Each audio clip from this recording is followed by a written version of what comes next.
Israeli বাহিনীর বর্বরোচিত হামলা, নৃশংসতা ও গণহত্যার বিরুদ্ধে এবং নির্যাতিত ফিলিস্তিনিদের প্রতি সংহতি জানাতে বিএনপির প্রতিবাদী র্যালি শুরু হয়েছে।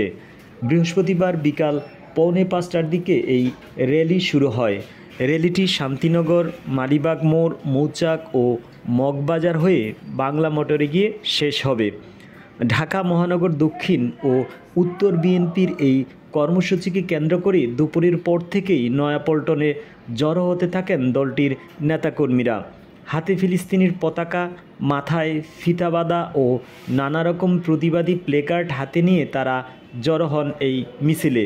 তারা গাজা হত্যাযজ্ঞ বন্ধ করো, ফিলিস্তিনের পক্ষে, বর্বরতার বিরুদ্ধে সহ বিভিন্ন স্লোগান দেন। বিএনপির বিভিন্ন স্তরের নেতারা বলছেন, ফিলিস্তিনে শিশু ও সাধারণ মানুষের ওপর অব্যাহত হামলার প্রতিবাদে এই কর্মসূচি আয়োজন করা হয়েছে। ইসরায়েলের এই বর্বরতার বিরুদ্ধে দেশবাসীকে জাগ্রত করতেই বিএনপির এই শান্তিপূর্ণ প্রতিবাদ। বিএনপির এই কর্মসূচি ঘিরে নয়াপল্টন ও এর আশপাশে এলাকা এবং র্যালির রুট ঘিরে নিরাপত্তা ব্যবস্থা জোরদার করা হয়েছে। আইনশৃঙ্খলা রক্ষাকারী বাহিনীর সদস্যরা এলাকায় অবস্থান নিয়েছেন। পরিস্থিতি পর্যবেক্ষণ করছেন গোয়েন্দা সংস্থার সদস্যরা।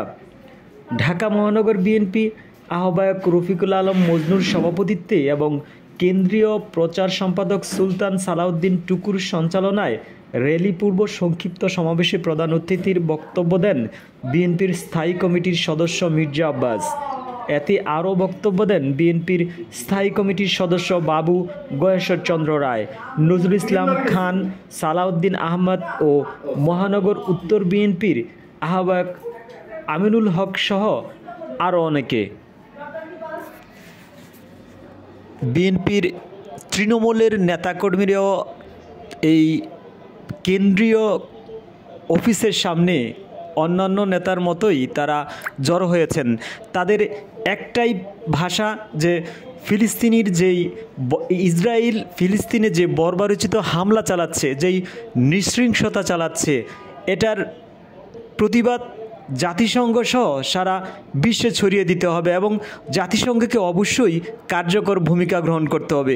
সাথে সাথে বিএনপির নেতাকর্মীরা জানিয়েছেন যে ইসরায়েলি যেসব পণ্য রয়েছে সে পণ্য দেশসহ সারা বিশ্ব থেকে নিষিদ্ধ করতে হবে, তাহলেই তাদের যে আয়ের উৎস সেটি কমে আসবে।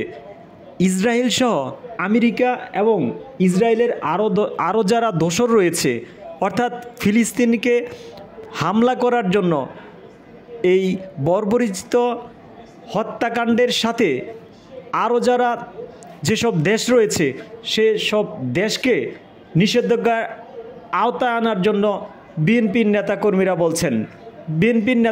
বলছেন তুমি কে আমি কে, ফিলিস্তিন ফিলিস্তিন।